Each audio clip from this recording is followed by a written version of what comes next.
Hello, everyone, and thank you for joining another episode of the Educational Leadership Podcast. We have another very special guest. Before we introduce our guest, we do want to give a shout out to our sponsor, Ideal Impact. Ideal Impact's giving away hundreds of millions of dollars to public education in the form of a free gift. So if your district needs unrestricted funds, reach out to Ideal Impact.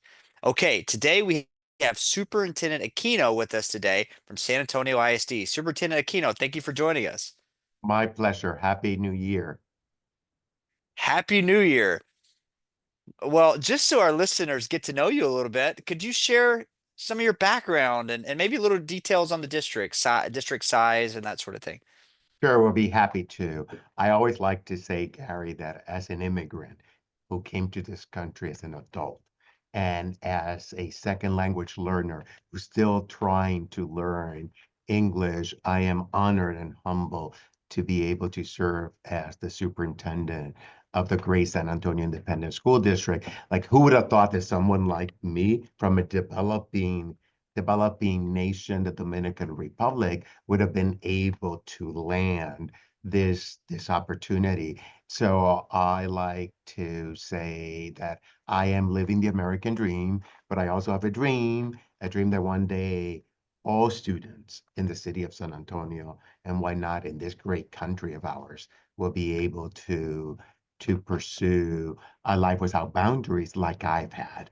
And growing up in the Dominican Republic, there was always two things that I said that I wanted to do once I finished high school. And one was to be a priest, and the other one to be a teacher. And I actually, after graduating from high school, I went into the seminary and chose the Redemptorist order because their mission is to work with the most disadvantaged and poor in our community. And I spent 3 years. It didn't work out, but it shaped who I am today as a leader, as a teacher, as an individual, because of the experience. I developed social sensitivity to issues like homelessness, hunger, poverty, illiteracy.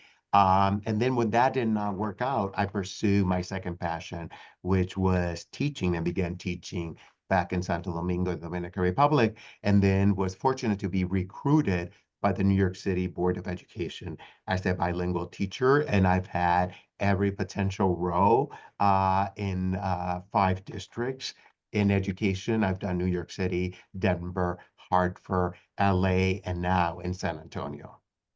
Oh, and San Antonio ISD is a great district. It's a great community. We have a little under 45,000 students. We're the founding district in San Antonio. We just celebrated our 125 years. We offer incredible range of programs, including dual language in almost all our school, early college, high schools, P-Tech programs. We have the city's only Montessori public education school. We have single gender classroom. We have IB programs. And outside the traditional classroom, the spirit of SAID can be found in some of our extracurricular activities, particularly in the fine art. We have a national model of mariachi programs in our schools.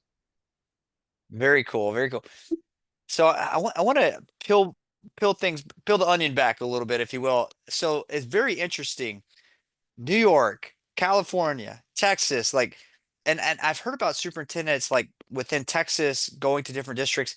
How does one go from just kind of curious what that process looked like going from like New York to I know California was one of them. There was one other, and then to Texas. Colorado, Yeah, Connecticut. Well, in my case, I only wanted to do one thing after I graduated, was to be in the classroom. And I was an elementary school teacher in New York City for many, many years. And I always said that I wanted to die in the classroom. I even made a joke that I am going to die in front of my student, and they're going to have to drag my body to the morgue to do an autopsy, because my passion was always being in the classroom. So I had no intent to go into administration whatsoever. Actually, my doctorate is not in school leadership, it's in curriculum and teaching. And I got it when I was still teaching. Um, but I think God works in mysterious way because I was happened to have been named as New York State Bilingual Teacher of the Year, which brought tremendous attention to me, and then my superintendents and other uh, kept encouraging me. You know, you could have incredible impact if you go into administration. You'll be able to reach a greater number of students. So then pursue, after I finish my doctorate, my degree in school administration. And then I thought I was going to always end in New York City, but I've been blessed in my professional life because in Connecticut, when I became their deputy, the new superintendent, Michael Bennett, who's now the US Senator for the state of Colorado, he heard about my name and he came to New York trying to convince me to take the job. And I always resisted, but ended up doing the same thing happened in Connecticut. The superintendent knew me and wanted me to go be his deputy. And the same thing in LA, John Dacey. Knew of my work and wanted, and they were very persuasive in convincing me to leave. The one that actually was where one that I applied for formally and traditionally was to be the superintendent here and SAISD. So I feel blessed that I've had so many opportunity to see education from different angles and from different perspective, from different local community perspectives. Curious, how does public education in Texas, and maybe, I don't know, maybe there's no difference, but how does public education in Texas differ from like California? Is it very similar or just in general? Have you noticed any big differences or? I get that question a lot because since I've moved a lot and they said, what are the difference that you notice?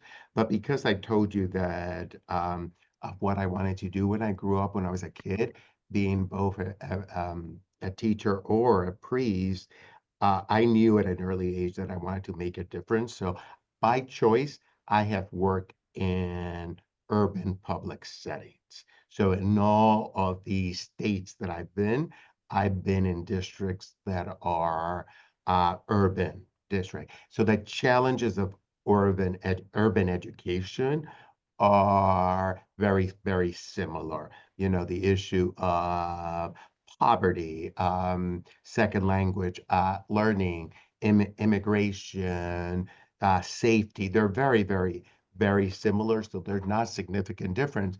I think one of the differences that I've noticed between New York, California, Connecticut, Colorado, and now Texas is in Texas, I think Texas ranks about 43rd in the nation in per pupil funding.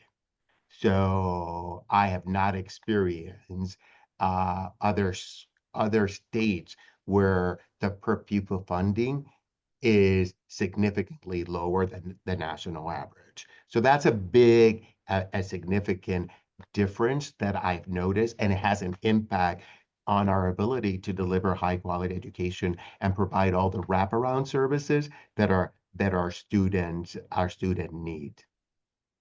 Makes sense. Makes sense. Yeah.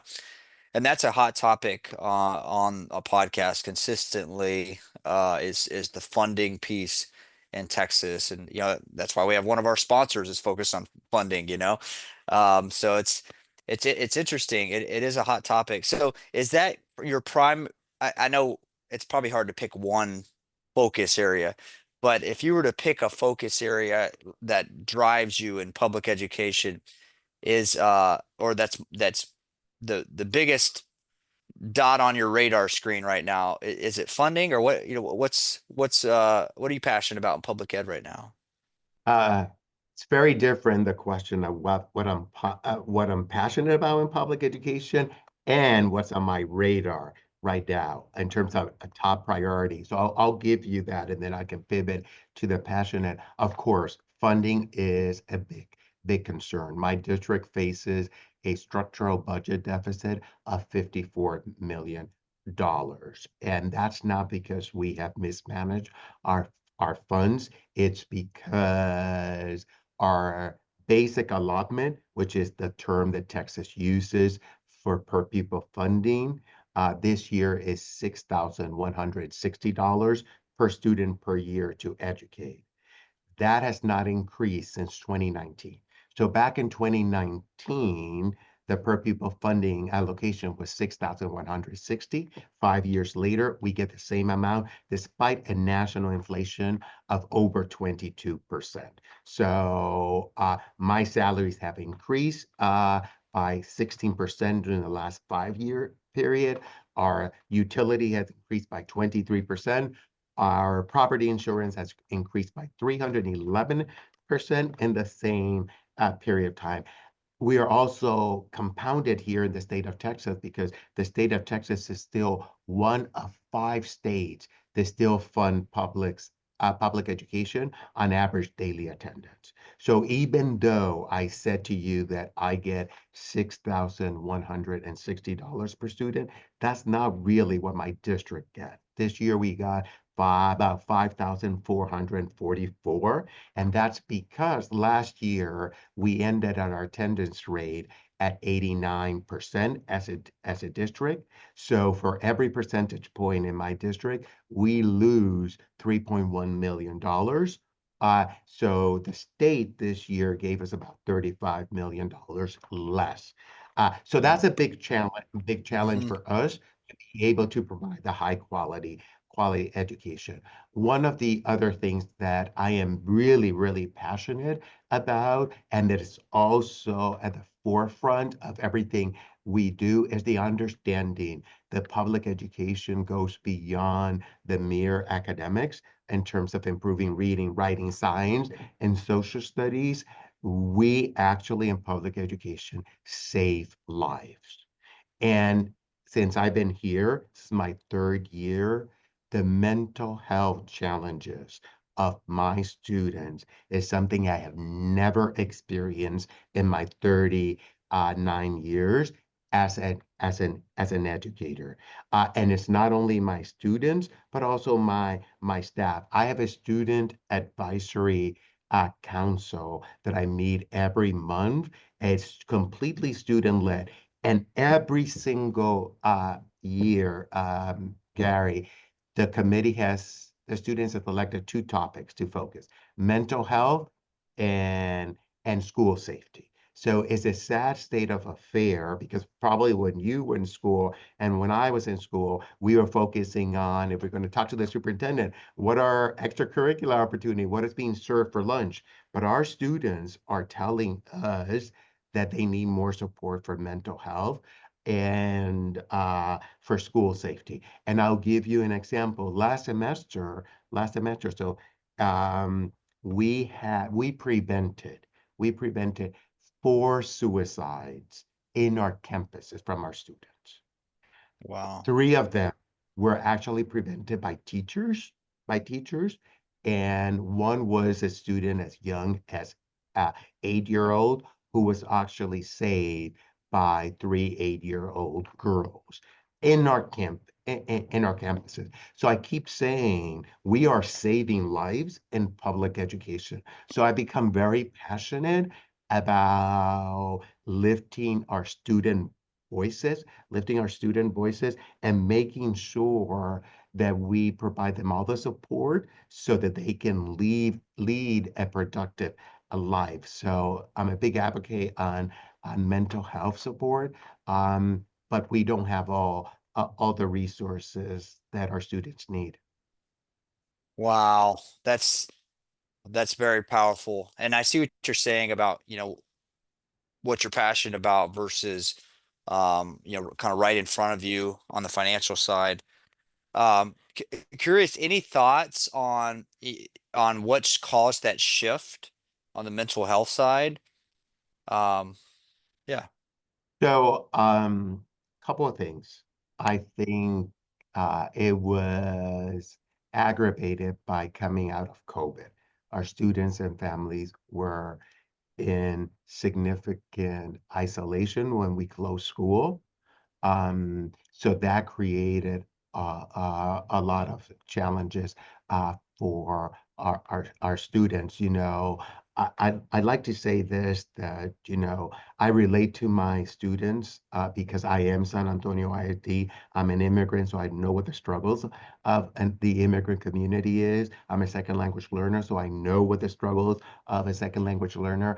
I am a person of color, so I know the struggle of being a person of colors and the challenges that they face. But I also understand that I come from a position of privilege. When the when the pandemic hit, and I was in New York City, and we were told never to go out. Stay in your home. For me, I'm a homebody and I happen to have a beautiful apartment. So it's not a big issue. But at the same time, I realized the position of privilege when there were a lot of students and families who live in a two-bedroom apartment and there were 10 or 15 people. So imagine what that created when you're confined. So that's one I think of the major reasons that we still have not recovered. And the world is a different place. It's the challenges that our students feel. There is a greater presence of cyberbullying that we now have that was not as prevalent as as before. But I will tell you what my students have said in the student advisory committee. They have said to me, I remember vividly one saying, I wake up in the state of Texas where I hear messages, messages of who I am, who I choose to love, what I look like, where I come from, and because of all that, I'm not going to amount to be anything. So those are the messages that our students are hearing, and it definitely impacts their well-being, their emotional well-being. That makes perfect sense. Yeah, with I mean both of those two items.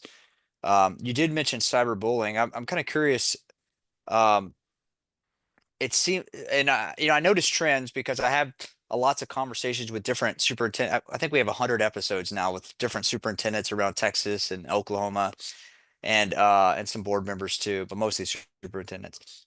And social media has come up a few times, and I noticed it with my own kids. Like the more they're on social media, how their attitude changes. It's just weird, right? And I've had other friends of the family experience similar things when kids are on social media. Um, if you can expand on that a little bit more, have you noticed, or is there any studies around the impact of social media and kind of the mental health and attitude and that sort of thing? Yes, there's a lot of research. I'm not going to cite that research, but I'm going to go to the voices of my student because I'm really very passionate at giving our students a seat around the table where decisions are being made.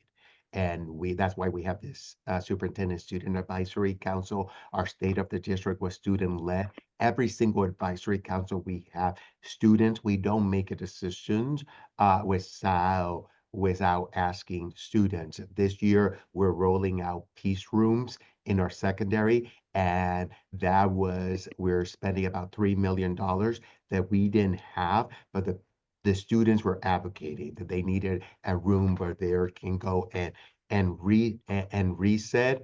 But my student advisory council, we talk about the possibility of banning cell phones in our schools and our classroom. So it was a great conversation, and the way we left it, we said we're going to leave that up to the community. But one of the students said, my school began doing this last year. We don't have it during instruction. We can use it in lunch, but and it's working really well. She said, I never realized how addicted I was to TikTok and all these other social media platform until I had to put that. I feel like my grades are better. I'm more engaged. I also have better social interaction with my peers. Now we talk to each other. We see in the hallway before in the hallways, we used to just walk looking at our phone, but now that doesn't happen. We talk to each other. I've been able to make more friends. So, and that was the pattern of what we heard from our students, the impact that this is happening to them. Others said, in our school, we have seen a lot of a diminish of cyberbullying when there's restrictions around cell phone. And I even heard from some parents like, a particular middle school that began was the pioneer limiting not a complete cell ban, but limiting it during instructional time. And parents have said, we see a change in our kids. They're different. They know how to interact in a social setting. But there's tons of research that says the impact of the numbers of hours that you spend on a computer, on a cell phone, or on a tablet, and what that has. There's research that shows what it does to our early learners from pre-K to kindergarten, what it does to the cognitive development of their brain. So, but and you can probably get the research, but I wanted to lift the voices of what our students are saying. Yeah, wow. And I think we're probably scratching the surface on some of the studies that are going to come out later. It's I mean, I noticed it with myself recently. So my Facebook account got hacked, right? And there's no way Facebook doesn't have a call number. You can't call anybody. You got to go through their prompts. Yes. But the hackers were smarter than that. Anyway, so I just shut it off. I don't need Facebook anymore and all that. But I noticed right away, just myself and my wife ended up just doing the same thing, just shutting it down and just more engaged with the family, and whether the weekends. And it was really eye-opening. I think as adults, we can reflect on it. With kids, it's just you're pointed in different directions and you go, right? Versus an Hmm. adult can reflect on it. So yeah, it's pretty interesting, and I'm curious what the study is going to look like over the next few years, and but definitely a trend there versus a few years ago, um, as far as what people are saying about social media. Well, very good. I know we're running short on time here. I know you have a packed schedule. Just real quick, what's coming up on the horizon over at San Antonio ISD? That's something exciting over the next 12 months that you think is going to be happening. Oh, I think we have a lot of many exciting things coming up in the next 12 months. But again, we are going to continue elevating the voices of our students. That is really big for us. We also went through a right sizing where we had to close 15 schools and redesign another five. And we're working with the community on reimagining that vacant building in a way that will be repurposed to serve the community as opposed to having an abandoned building. So we're working through that, and it's really exciting because we have heard from the community many options like a senior citizen center, a social emotional learning center, an art center, some for affordable housing for our staff, or converted it into green space so that the community can enjoy. So that's a big and exciting part of the work that we're doing. There's another one that we're going to be rolling out, our school performance framework. And why I'm personally excited about this is because I'm a big proponent of accountability. But I believe in an intelligent accountability system, and an intelligent accountability system is not one that is limited to a one specific test in one moment in time to determine the effectiveness of a school or the success or lack of success of our students. That is a snapshot, and we believe in a photo album approach that has different snapshots. So we're very excited that our school performance framework has four domains: our students, our community, our organization, and our staff. And we have different measures. We have measures about social emotional learning. We have measures about extracurricular activity. We have measure the desire to return to the school, attendance, community engagement. So the reason I'm excited, and I've been talking to the staff in SAISD, they're also excited because we need to control our destiny, and we don't want a state Department of Education to tell us how good or how bad we are, because as a community, we have shared values that are not included in the state accountability system. So this is going to provide to parents and our families a totally different picture of the success or lack of success of our schools and our students. So really, really excited about those components. I am really excited to see how we're going to continue driving student achievement. I'm excited also because we're trying to find a way of integrating AI into teaching and learning. I'm a big proponent of AI. I think it's good. AI with some guardrails and parameters where it can actually make our jobs easier in terms of managing a school district, but also providing support to our teachers that can eliminate some of those mechanical and daily routine tasks so they can focus in their little time that they have on the interaction face to face with their student. So really, I'm also excited because we have this guardrail of embracing our community. We engage the community in everything that we have. We are beginning to think about how we are going to potentially do right sizing part two, but more on reimagining the spaces that we have and the portfolio of schools so they better support the student. The last thing I'm excited is, we're a district of choice. We're a district of choice, which has helped us, and we'll continue. We're expanding our choices to make sure that every student and every family can find the right fit for them, as opposed to I have to be stuck in my neighborhood school, which is a good school, but it's not a school that has a focus on the arts and I want to or on cybersecurity. So really excited to continue that work of expanding our portfolio to meet the needs of our students. Wow. Yeah. Very exciting things coming up, it sounds like. And I really like the mindset of the district, your district. This has been a great interview.